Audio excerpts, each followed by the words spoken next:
तो अस्सलामु अलैकुम। हम आज स्टार्ट कर रहे हैं अपना एक नया चैप्टर बेटा, और उस चैप्टर का नाम है केमिकल एनर्जेटिक्स, या फिर कुछ लोग इसको कहते हैं रिएक्शन काइनेटिक्स, या कुछ लोग इसको एनर्जी फ्रॉम केमिकल्स कहते हैं, वगैरह वगैरह बेटा। यानी ये सारे नाम इसके हो सकते हैं, ठीक है। तो आप इन्हें इनमें से किसी भी नाम से पुकार सकते हैं। मैं इसे बोल देता हूँ एनर्जेटिक्स, ठीक है। केमिकल एनर्जेटिक्स या एनर्जेटिक्स बेटा।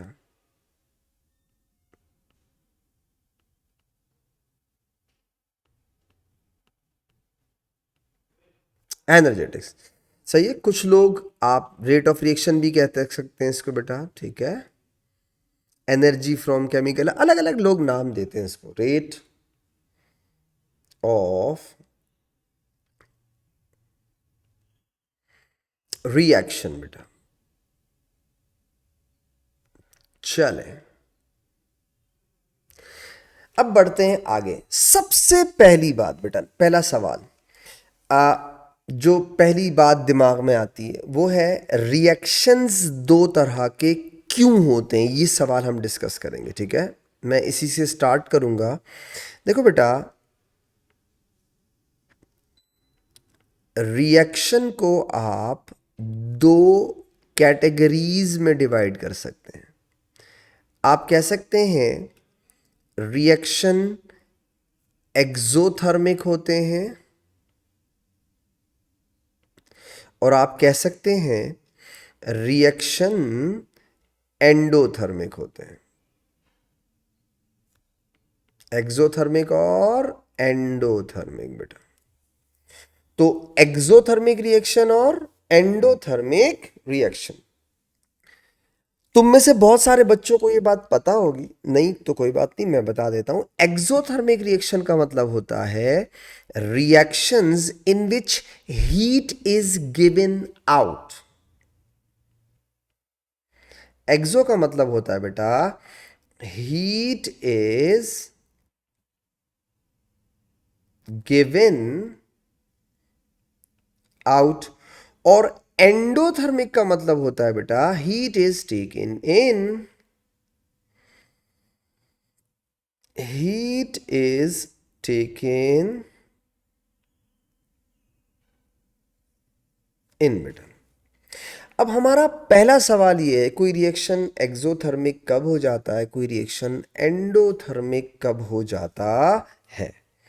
मतलब मेरा जो पहला टॉपिक है जो मैं आपके साथ डिस्कस करना चाहता हूँ, वो टॉपिक इस सवाल पे बेस कर रहा है कि कोई रिएक्शन एक्सोथर्मिक है तो क्यों है, और कोई रिएक्शन एंडोथर्मिक है तो क्यों है। कोई रिएक्शन एंडोथर्मिक, कोई रिएक्शन एक्सोथर्मिक क्यों है, ठीक है। आ जाए बेटा, मैं आपको पहले छोटा सा छोटे छोटे बैकग्राउंड्स दूंगा, आपको याद इंशाल्लाह बात समझ में आ जाएगी। फुल कंसंट्रेट कीजिएगा, चीज़ों को समझने की कोशिश कीजिएगा बेटा। मैं एक छोटी सी एग्जांपल देता हूँ। बैलेंसिंग को साइड पे रखिए, पहले एक चीज़ देखिए। अगर आप कहते हैं H2O2 मिलकर के बना लेता है H2O, जरा इस रिएक्शन पे गौर करके देखते हैं इस रिएक्शन में एक्चुअली क्या क्या हो रहा है। तो मैं आपका साथ देता हूं, आप भी मेरा साथ दीजिएगा। देखें बेटा, H और H था, O double covalent bond O था, और बेटा उससे प्रोडक्ट बना HOH बना। चलें, अब जरा थोड़ा रिएक्शन के अंदर थोड़ा सा डेप्थ में जाते हैं और चेक करते हैं इसमें हुआ क्या क्या। जरा देखिए, आप चेक करें जो बॉन्ड्स आपको रिएक्टेंट में नजर आ रहे हैं, क्या नजर आ रहा है। एच एच का बॉन्ड नजर आ रहा है। क्या नजर आ रहा है, ओ ओ का बॉन्ड नजर आ रहा है। क्या आपको वो बॉन्ड्स जो रिएक्टेंट में थे वो प्रोडक्ट साइड पे नजर आ रहे हैं। क्या आपको HHOO का बॉन्ड प्रोडक्ट साइड पे नजर आ रहा है? नहीं नजर आ रहा। इसका मतलब ये हुआ, जब ये रिएक्शन हुआ होगा तो H और H का बॉन्ड, O और O का बॉन्ड ब्रेक हुआ होगा, यानी बॉन्ड ब्रेकिंग हुई होगी। देखते जाइएगा मेरी बात। आ जाए, अब जरा प्रोडक्ट की शक्ल देखते हैं। HOHO या OHOH का बॉन्ड नजर आ रहा है? आ रहा है। ये रहा बॉन्ड, ये रहा बॉन्ड, नजर आ रहा है, बिल्कुल आ रहा है।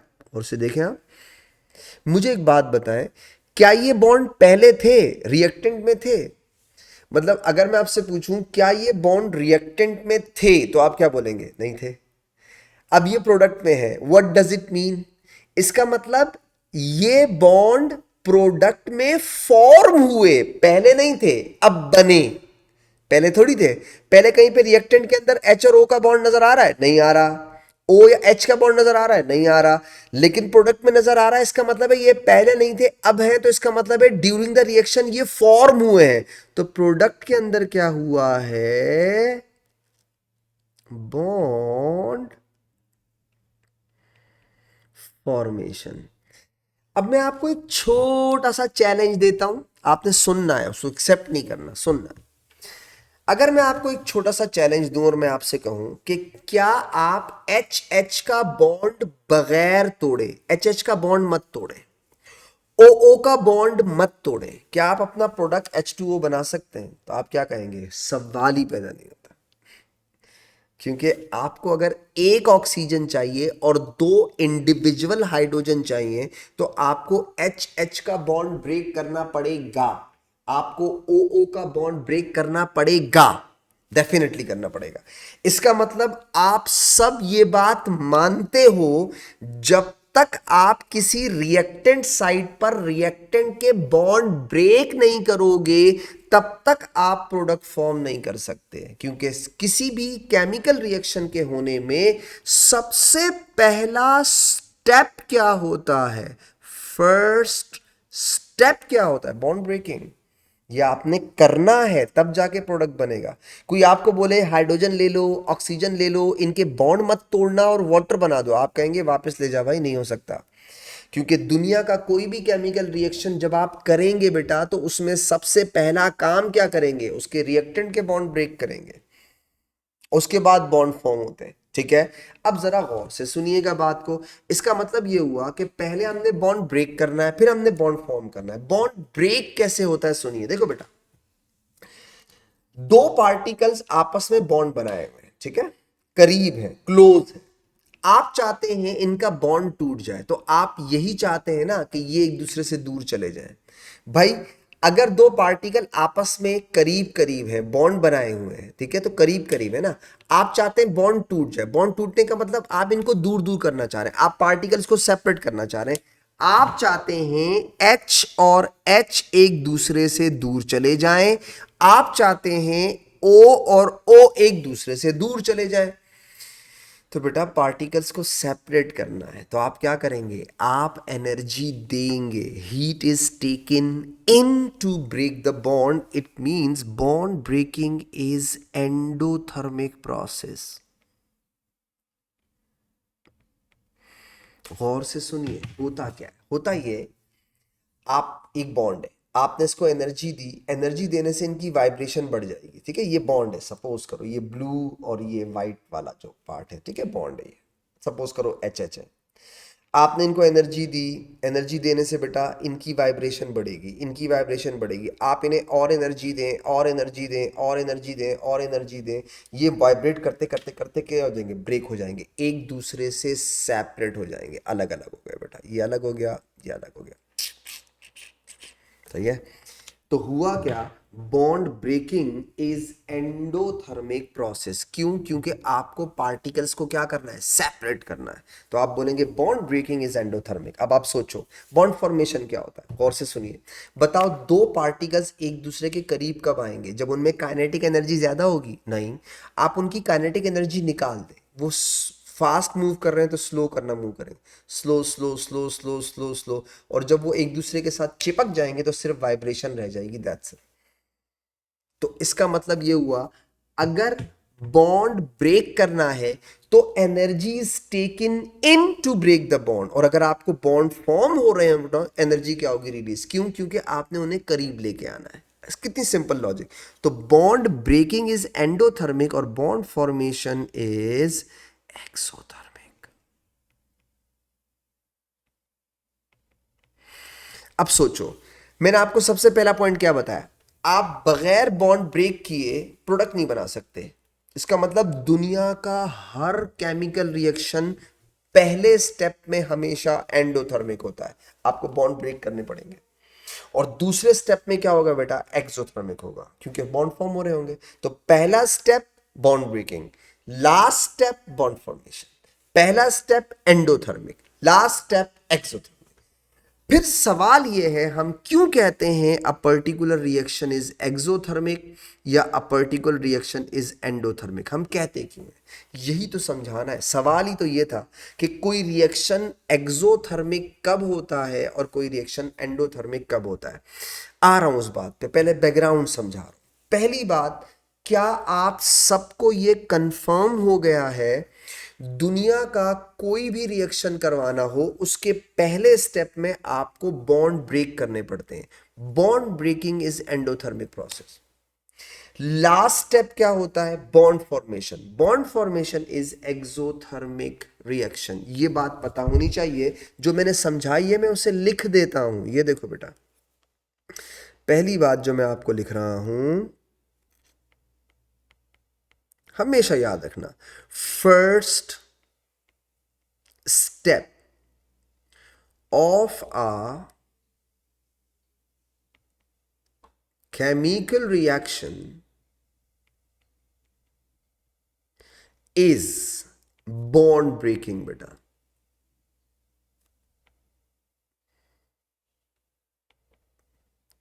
which is endothermic process.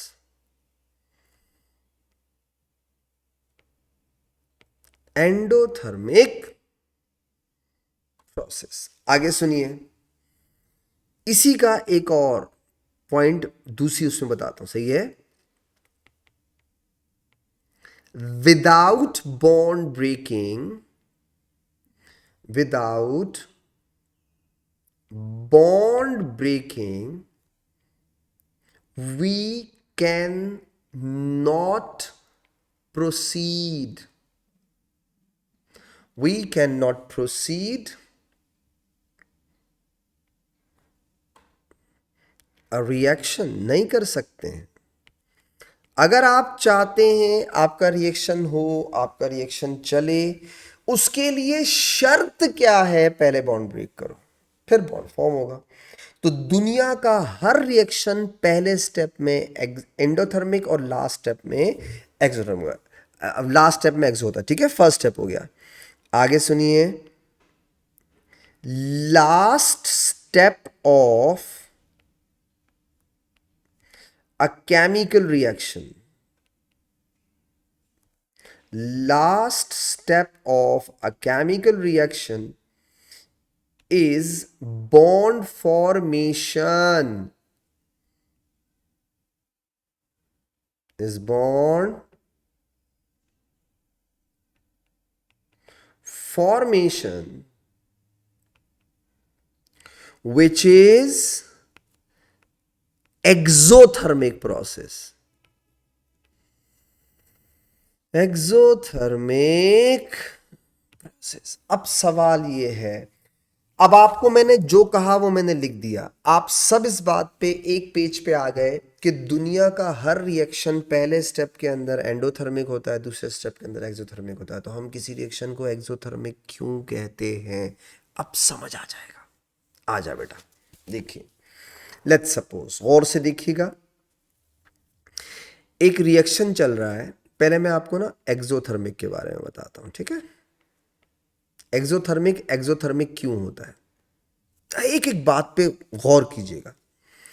एक रिएक्शन चल रहा है, ए बी, और वो प्रोडक्ट दे रहा है सी और डी। ए बी का बॉन्ड था, टूटा, सी डी का बॉन्ड बन गया, ठीक है। अभी थोड़ी देर पहले आपने कहा कि अगर आप बॉन्ड ब्रेक नहीं करेंगे तो आप प्रोडक्ट नहीं बना सकते। बिल्कुल यही कहा। तो बेटा जब तक बॉन्ड ब्रेक नहीं होगा तब तक बॉन्ड फॉर्म नहीं होगा और आपका रिएक्शन नहीं होगा। हाँ, तो पहला काम बॉन्ड ब्रेकिंग है, हाँ है, तोड़ दे। चलो सपोज करो मैंने ए बी का बॉन्ड ब्रेक किया, bond breaking energy, bond break करने के लिए एनर्जी दी। सपोज मैंने 100 किलो जूल एनर्जी दी to break the bond of A B, मैंने दी। अब जरा गौर से सुनिए, मैंने एक सिस्टम में 100 किलो जूल एनर्जी ऐड की, मैंने 100 किलो जूल एनर्जी दी, ऐड की, इसीलिए मैं साइन क्या लगा रहा हूं, प्लस। तो what is meant by that positive sign? It means you are adding energy to a system, इसलिए मैंने प्लस लगाया। ओके, सारे बॉन्ड टूट गए, अब बन रहे हैं सी और डी, ठीक है। तो सी और डी का बॉन्ड जब फॉर्म होगा तो एनर्जी रिलीज होगी। सपोज करो that released energy was bond formation energy. जो एनर्जी रिलीज हुई एक्सोथर्मिक है, ठीक है। मैंने एनर्जी दी थी तो एंडो हुआ, उसने वापस की, बॉन्ड फॉर्मेशन है, एनर्जी रिलीज हो रही है, energy is given out, exothermic. Bond formation is exothermic. अब जरा देखिएगा हुआ क्या। सपोज करो उसने मुझे वापस रिटर्न की 150 किलो जूल। मैं बार बार एम्फेसाइज करता हूं ताकि तुम लोग गड़बड़ियां ना करो, तुम्हारा कॉन्सेप्ट क्लियर है। तुम एनर्जी किसी सिस्टम में ऐड करते हो तो साइन लगाते हो प्लस। अगर कोई सिस्टम अपने से एनर्जी रिलीज कर दे, यानी सिस्टम में से एनर्जी सब्ट्रैक्ट हो जाए, निकल जाए, सिस्टम की एनर्जी निकल जाए, तो निकलने की वजह से आप साइन लगाते हैं minus. What is meant by that minus? That amount of energy have been given out. System से निकल गई इतनी एनर्जी। आपने सिस्टम को दी 100, सिस्टम ने रिटर्न कितनी की 150। आप ऐड कर रहे हैं, सिस्टम एनर्जी सब्ट्रैक्ट कर रहा है, तो सब्ट्रैक्ट के लिए माइनस का साइन लगाया, ऐड के लिए प्लस का साइन लगाया। मैं फिर से बोलता हूं बच्चों को कि बेटा बहुत ख्याल रखा करें, ये जो पॉजिटिव और नेगेटिव साइन है ना, ये पॉजिटिव नेगेटिव साइन क्वांटिटी नहीं शो करते। जैसे किसी बच्चे से पूछो ये बताओ +100 बड़ा होगा या -150, वो बोलेगा +100, कर दी ना जहालत। ऐसा नहीं है ना बेटा, प्लस और माइनस साइन क्वांटिटी नहीं शो कर रहे, प्लस साइन शो कर रहा है that amount of energy is absorb, minus show कर रहा है that amount of energy is released. बस आजा, आपने 100 किलो जूल एनर्जी दी, उसने रिटर्न की 150, तो पहला वाला रिएक्शन आपका एंडो हुआ, पहला प्रोसेस एंडो हो गया, हो गया। दूसरा वाला एक्सो हो गया, हाँ हो गया। आप इस रिएक्शन को ओवरऑल एक्सो क्यों कहते हैं, चेक करो इसका टोटल हीट चेंज कितना है। हीट चेंज, कितना हीट चेंज आया। पढ़े लिखे लोग हीट चेंज को इंथैल्पी चेंज कहते हैं। क्या कहते हैं इसको, पढ़े लिखे लोगों की बात कर रहा हूं। आप भी पढ़े लिखे हैं तो आप इसको इंथैल्पी चेंज बोले। इंथैल्पी चेंज, हीट चेंज या फिर इंथैल्पी चेंज कितना आया, गौर से देखिएगा। आपने एक सिस्टम को दी 100 किलो जूल एनर्जी, उस सिस्टम ने रिटर्न कर दी 150। बेटा हीट चेंज या इंथैल्पी चेंज जिसे डेल्टा एच से रिप्रेजेंट करते हैं, कितना आएगा, -50 किलो जूल पर मोल। बेटा अब आप बताएं ओवरऑल आपके सिस्टम में एनर्जी, देखो शुरू में एब्जॉर्ब हुई, बाद में रिलीज हुई, दफा कर, ये बताओ ओवरऑल आपके सिस्टम में एनर्जी एब्जॉर्ब हुई या सिस्टम से एनर्जी रिलीज हुई। आप कहेंगे सर सिस्टम से एनर्जी रिलीज हुई। अच्छा, इंथैल्पी चेंज का यूनिट होता है किलो जूल पर मोल, ठीक है, तो इसलिए ख्याल रखिएगा। तो कितनी एनर्जी रिलीज हुई बेटा? 50। अब आप बताएं, ओवरऑल अगर किसी रिएक्शन से एनर्जी रिलीज हो रही हो तो हम उस रिएक्शन को बोलते हैं exothermic reaction. So why exothermic reaction is exothermic? Because overall enthalpy, overall energy is released from. आपने कितनी दी छोड़ो, आपको कितनी मिली छोड़ो, ये बताओ ओवरऑल आपकी तरफ से ऐड हुई या रिलीज हुई। फॉर एग्जाम्पल, आपने किसी बिजनेस में 100 रुपए लगाए और बिजनेस ने आपको दिए, उस बिजनेस ने 150 रुपीज। तो 100 रुपए तो वही है जो आपने लगाए, आपको फायदा कितना हुआ? या आपको ओवरऑल बिजनेस से चीजें मिली या बिजनेस में चीजें लग गई? आप बोलेंगे मिली। कितनी मिली बेटा? 50। तो ओवरऑल अगर आपका रिएक्शन एनर्जी या हीट रिलीज करे तो हम उसे क्या बोलते हैं? एक्सोथर्मिक।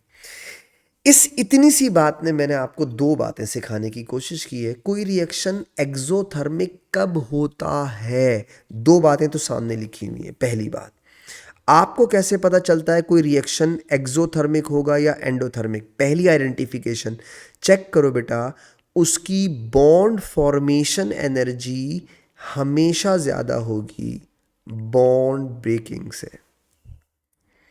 आप देखो बॉन्ड फॉर्मेशन कितनी है? 150। बॉन्ड ब्रेकिंग कितनी थी? 100। तो बॉन्ड फॉर्मेशन अगर बॉन्ड ब्रेकिंग से ज़्यादा हो जाए तो इसका मतलब होता है रिएक्शन एक्सोथर्मिक होता है। पहली आइडेंटिफिकेशन। तीन आइडेंटिफिकेशन बताऊंगा। दूसरी, अगर कभी किसी केमिकल रिएक्शन के अंदर इंथैल्पी चेंज का साइन नेगेटिव हो, नेगेटिव का मतलब एनर्जी रिलीज हो रही है, तो अगर कभी भी इंथैल्पी चेंज का साइन नेगेटिव हो तो इसका मतलब होता है बेटा आपका रिएक्शन एक्सोथर्मिक है। तो पहली identification, bond formation greater than the bond breaking. दूसरी आइडेंटिफिकेशन, इंथैल्पी चेंज क्या हो? नेगेटिव। तीसरी आइडेंटिफिकेशन को कहते हैं एनर्जी प्रोफाइल डायग्राम। जरा समझिएगा बात, बहुत इंपॉर्टेंट बात बता रहा हूं, very very important. Energy profile diagram. वो सारी बातें जो मैंने आपसे डिस्कस की आपके दिमाग में होनी चाहिए। क्या मतलब? दुनिया का कोई भी केमिकल रिएक्शन करवाना, उसका पहला स्टेप हमेशा एंडोथर्मिक होता है, हमेशा बॉन्ड ब्रेकिंग होता है, याद रखना।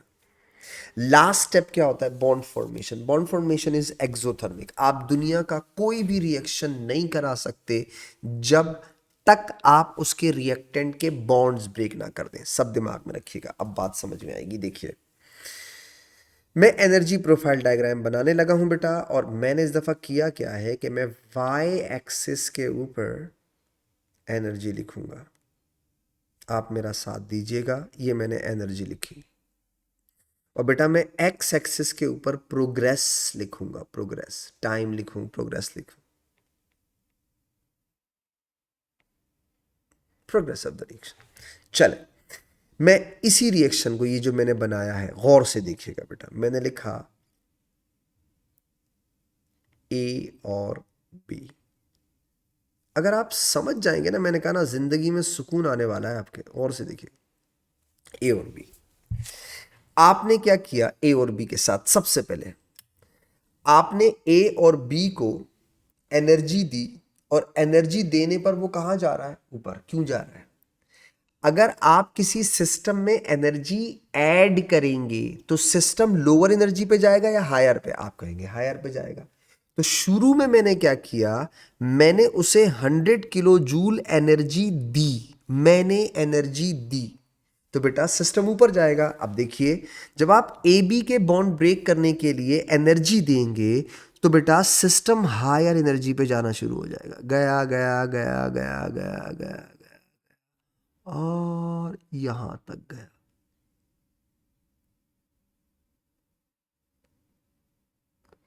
भाई ये क्या हुआ? हम्म सिस्टम ऊपर गया और ऐसे हुआ बेटा। तो हम्म, अब देखिएगा बेटा,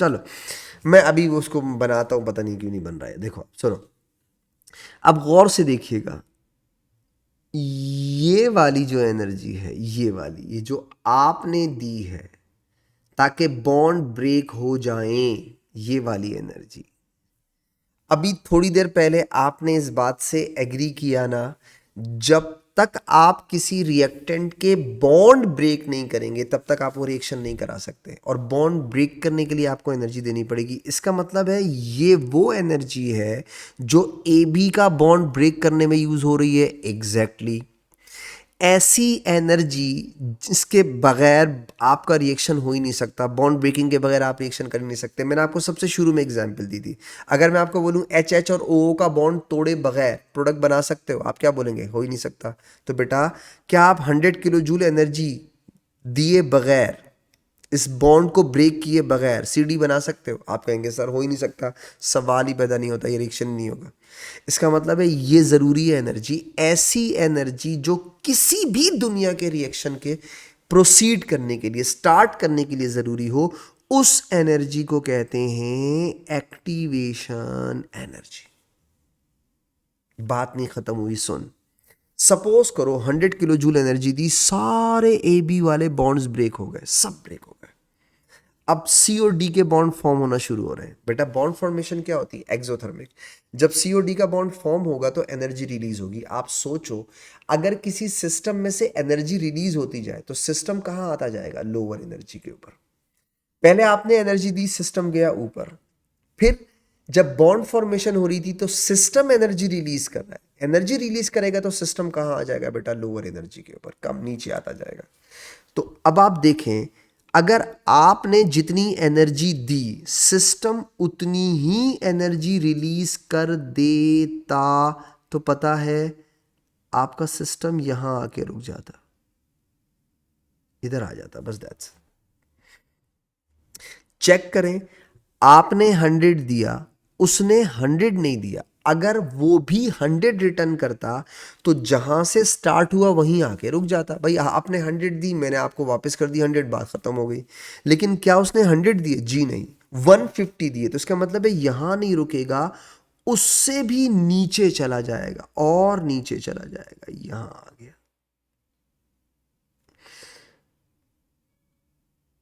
ये आ गया, और ज्यादा नीचे आ गया। देखा आपने, 150 है ना, तो अब देखिए ये बन गया आपका सी और डी। गौर से देखिए, ये जो एक्टिवेशन एनर्जी है ये आपने दी, क्या? बॉन्ड ब्रेकिंग के लिए। अब जरा यहां देखिए बेटा, बात समझ में आ जाएगी। ये जो एक्स्ट्रा एनर्जी आपको मिल रही है, पता है, एक्स्ट्रा, इसमें आपका कोई कमाल नहीं है, कोई हक नहीं है आपका इसमें। ये जो एक्स्ट्रा एनर्जी आपको मिल रही है, आपको पता है ये कौन सी एनर्जी है? Delta H. अब आप गौर से देखें, वाई एक्सिस के, ये वही 50 एनर्जी है, ठीक है, जो आपने, ये वाली बेटा, दिस वन, ये वाली एनर्जी है। अच्छा, अब आप गौर से देखें, वाई एक्सिस पे एनर्जी है, रिएक्टेंट और प्रोडक्ट में से चेक कीजिए कौन हायर एनर्जी पे और कौन लोअर एनर्जी पे। वाई एक्सिस पे आपने एनर्जी बनाई है, तो आप कहेंगे सर रिएक्टेंट हायर एनर्जी पे है, प्रोडक्ट लोअर एनर्जी पे है। तो किसी भी एक्सोथर्मिक रिएक्शन को एक्सोथर्मिक होने के लिए 3 प्रॉपर्टीज होना जरूरी है। नंबर 1, उसमें बॉन्ड ब्रेकिंग, बॉन्ड फॉर्मेशन से ज्यादा हो। नंबर 2, उसकी इंथैल्पी चेंज नेगेटिव हो। और नंबर 3, उसकी एनर्जी प्रोफाइल डायग्राम। क्या मतलब बेटा? उसका प्रोडक्ट लोअर एनर्जी पे होना चाहिए, प्रोडक्ट उसका लोअर एनर्जी पे होना चाहिए,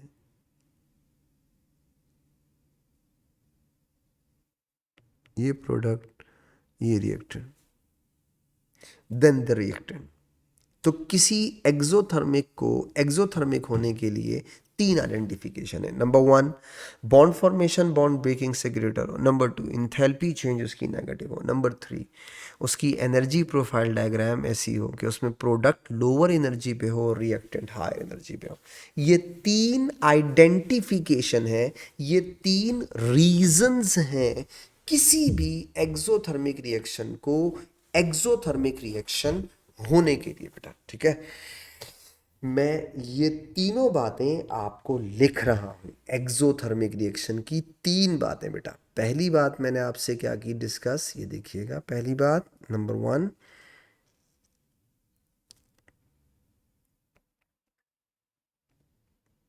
energy required to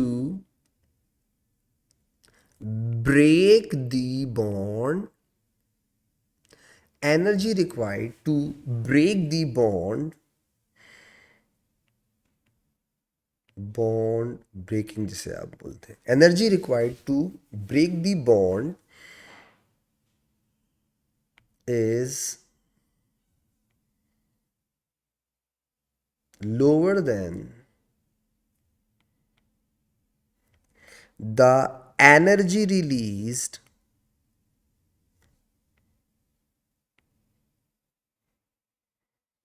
the energy released यानी कि बॉन्ड फॉर्मेशन की बात कर रहा हूँ। एनर्जी रिलीज्ड व्हेन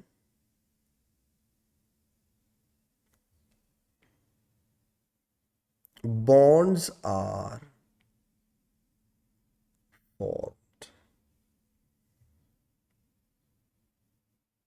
ठीक है, energy required to break the bond is lower than the energy release when bonds are form. पहली आइडेंटिफिकेशन किसी भी एक्सोथर्मिक रिएक्शन के लिए बेटा। हमारी दूसरी आइडेंटिफिकेशन क्या है, सेकंड वाली बात जो हमें पता होना चाहिए कि क्या हो रहा है, ऐसा क्यों होता है, तो आप बोलेंगे इंथैल्पी चेंज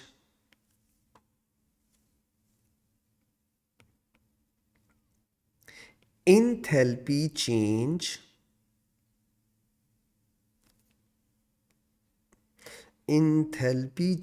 यानी कि बेटा delta H will be negative बेटा,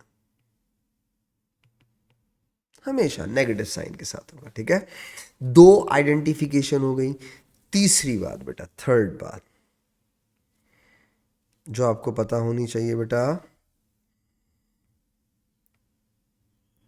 products are at lower energy, products are at lower energy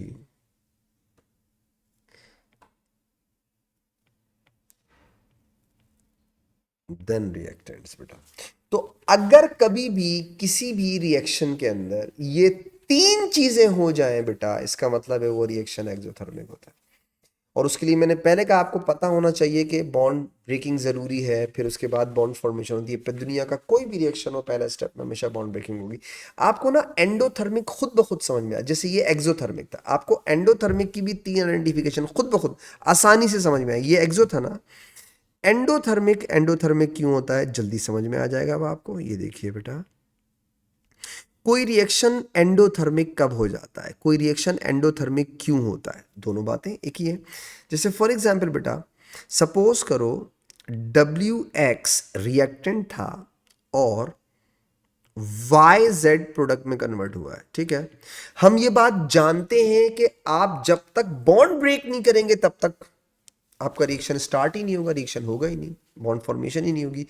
का आप बगैर बॉन्ड ब्रेक किए रिएक्शन नहीं करवा सकते। तो पहला काम क्या करना है, इसको एनर्जी देके बॉन्ड ब्रेक करना है। सपोज करो मैंने W और X का बॉन्ड तोड़ा और मैंने एनर्जी दी, एंड सपोज करो that given energy from my side is bond breaking, and that is suppose 200 kilo joule per mole, 200 kilo joule per मोल। अच्छा, मैं इसके साथ प्लस का साइन क्यों लगा रहा हूं, क्योंकि मैंने सिस्टम में एनर्जी ऐड की है, दी है, इसलिए मैं इसके साथ साइन प्लस लगा रहा हूं।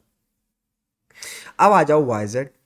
भाई सपोज करो जब Y और Z फॉर्म हो रहा था तो एनर्जी रिलीज हो रही थी, bond formation is exothermic, and that bond release sorry that release energy is called bond formation energy. Suppose करो बेटा जब उसने रिलीज की एनर्जी तो वो 100 किलो जूल थी, ये मैं अपनी तरफ से सपोज कर रहा हूँ। एक सिस्टम में से एनर्जी निकल रही है, सब्ट्रैक्ट हो रही है, तो बेटा आप उसे क्या, आप साइन क्या लगाएंगे, माइनस। कोई इशू नहीं। आप चेक करें बॉन्ड ब्रेकिंग कितनी है, 200। बॉन्ड फॉर्मेशन कितनी है, 100। Which energy is greater, bond breaking. तो अगर बॉन्ड ब्रेकिंग बॉन्ड फॉर्मेशन से ग्रेटर हो जाए, इसका मतलब रिएक्शन एंडोथर्मिक हो जाता है। बिल्कुल उसके ऑपोजिट हो गई पहली बात। दोबारा देखिएगा, आपने कहा इस रिएक्शन के अंदर अगर मैं बोलूं कि किसी एक्सोथर्मिक रिएक्शन को आपने 3 तरीकों से डिफाइन किया, क्या आप किसी एंडोथर्मिक रिएक्शन को 3 तरीकों से डिफाइन कर सकते हैं? आप बोलेंगे हाँ बिल्कुल कर सकते हैं। पहली बात, उस रिएक्शन की बॉन्ड ब्रेकिंग एनर्जी ग्रेटर होगी बॉन्ड फॉर्मेशन। आ जाओ इंथैल्पी चेंज निकालो जरा इसका, टोटल हीट चेंज या इंथैल्पी चेंज। मैंने आपसे कहा ना पढ़े लिखे लोग इंथैल्पी चेंज बोलते हैं, और जो अभी तक पढ़े लिखे नहीं हो उसको हीट चेंज बोलते हैं। इंथैल्पी चेंज बेटा, इंथैल्पी चेंज यानी कि डेल्टा एच निकालो। आप कहेंगे सर 200 माइनस 100, बेटा आंसर क्या आएगा, +100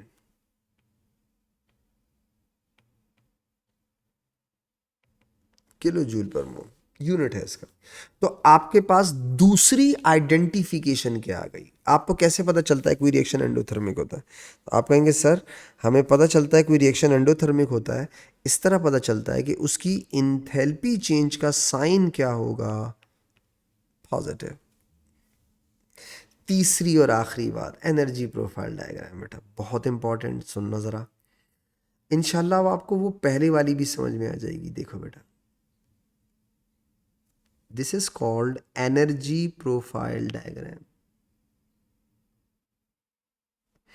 यहां होगी बेटा एनर्जी और यहां होगा प्रोग्रेस। अब देखें, सपोज करो बेटा मैंने ये लिखा हुआ है WX रिएक्टेंट, ठीक है, ये रहा आपका रिएक्टेंट। आपने 200 किलो जूल एनर्जी दी बॉन्ड ब्रेकिंग के लिए। जब तक आप बॉन्ड ब्रेक नहीं करेंगे तब तक आपका रिएक्शन नहीं हो सकता। तो आपने बॉन्ड ब्रेकिंग के लिए एनर्जी दी, आपने चाहा कि ये टूट जाए, ठीक है। आप अगर सिस्टम में एनर्जी देंगे, ऐड करेंगे, तो सिस्टम कहाँ जाएगा, हाई एनर्जी पे। तो हुआ क्या, सिस्टम पहुंचा हायर एनर्जी पे।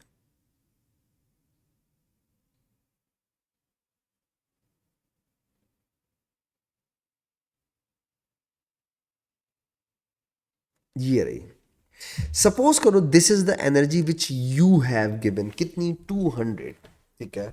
मुझे बताओ अगर आप 200 एनर्जी ना देते तो क्या ये रिएक्शन होता? आप कहते सर सवाल ही पैदा नहीं होता। दुनिया का कोई भी रिएक्शन अगर होना है, अगर आप चाहते हैं कि वो रिएक्शन प्रोसीड करे, तो आपने सबसे पहला काम क्या करना है, उसके बॉन्ड ब्रेक करने। तो ये एनर्जी तो देनी ही देनी है ताकि बॉन्ड ब्रेक हो। इस एनर्जी के बगैर दुनिया का कोई रिएक्शन नहीं होता। ये एनर्जी आपने देनी ही देनी है ताकि बॉन्ड ब्रेक हो और रिएक्शन चले। और लुक एट हियर, ऐसी एनर्जी जिसके बगैर रिएक्शन नहीं हो सकता, जिसके बगैर रिएक्शन प्रोसीड नहीं कर सकता, उस एनर्जी को हम कहते हैं एनर्जी ऑफ एक्टिवेशन। तो वहां भी थी एनर्जी ऑफ एक्टिवेशन, यहां भी है एनर्जी ऑफ। अब मेरा सवाल, आपने 200 दी सिस्टम को, 200 किलो जूल एनर्जी दी, सिस्टम हाई एनर्जी पे चला गया। तो बेटा जब सिस्टम एनर्जी 200 ही रिलीज कर देगा तो वापस वहीं पे आ जाएगा जहां था। आपने 200 दी, उसने 200 दी, आप वापस आ गए। लेकिन क्या उसने वापस आपको 200 की है? जी नहीं। आपने 200 की, उसने 100 वापस की, तो क्या वो आपके लेवल से नीचे आएगा या ऊपर ही रहेगा? आप कहेंगे सर उसमें 100 किलो जूल एनर्जी हमारी तरफ से एक्स्ट्रा है। तो अगर किसी सिस्टम में एक्स्ट्रा एनर्जी होगी तो वो हायर एनर्जी पे होगा ना। तो होगा क्या, जरा देखिएगा बेटा, लुक एट हियर।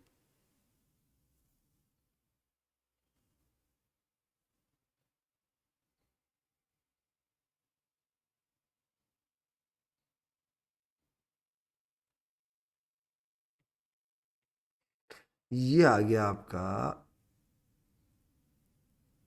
ऊपर ही रुक गया, ठीक है, वाई जेड, मैंने वाई जेड। अब बताओ, ये जो आपको नुकसान हो गया अल्लाह, इस एनर्जी का एक्स्ट्रा ये नुकसान हो गया, पता है? इस एक्स्ट्रा एनर्जी को जो आपकी तरफ से सिस्टम में ऐड हो गई, इसे हम लोग कहते हैं enthalpy change. This is called enthalpy change, और and that is 100 kilo joule, वही वाली है। तो अब आप देखें, तीसरी बात आपको क्या समझ में आई, कोई रिएक्शन एंडोथर्मिक कब होता है? पहली बात, बॉन्ड फॉर्मेशन बॉन्ड ब्रेकिंग से कम हो जाए। दूसरी बात, इंथैल्पी चेंज पॉजिटिव हो। तीसरी बात, आप एनर्जी प्रोफाइल में देखें बेटा, वाई एक्सिस पे आपने एनर्जी लिखी है, कौन हाई एनर्जी पे है, कौन लोअर एनर्जी पे, तो products are at higher energy in the react. तो अगर आपके प्रोडक्ट हायर एनर्जी पे हो या रिएक्टेंट लोअर एनर्जी पे हो, तो इसका मतलब है बेटा रिएक्शन एंडोथर्मिक। अब ऊपर वाले में क्या था बेटा, ऊपर वाले में आपने क्या कहा कि products are at lower energy, यहाँ पे प्रोडक्ट्स कहाँ पे बेटा, हायर एनर्जी पे। तो आपने कहा कोई भी रिएक्शन अगर एंडोथर्मिक होगा तो उसके अंदर प्रोडक्ट्स हायर एनर्जी पे होंगे बेटा,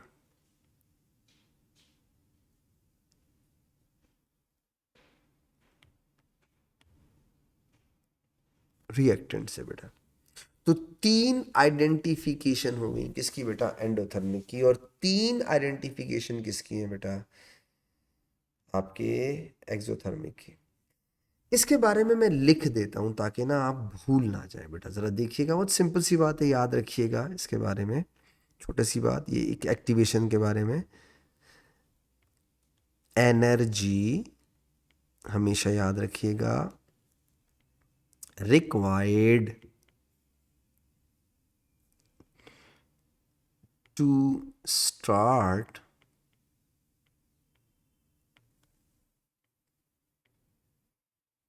a reaction, energy required to start a reaction is called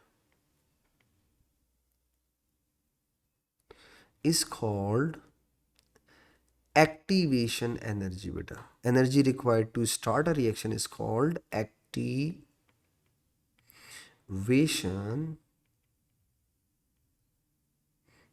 energy। इसके बगैर आपका रिएक्शन नहीं हो सकता, ठीक है।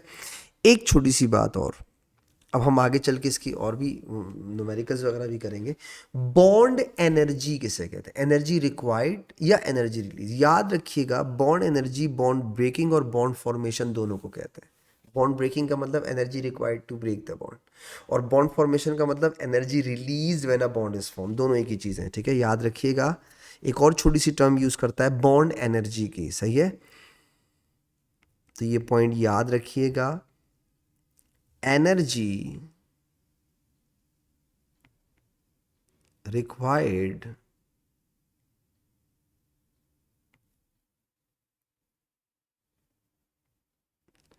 to break the bond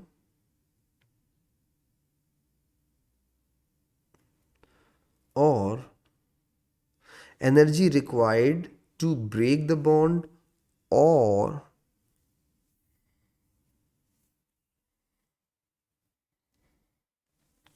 energy released or energy released when a bond is formed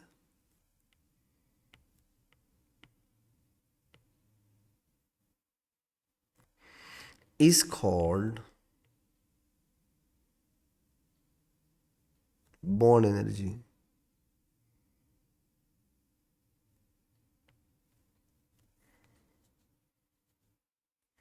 is called bond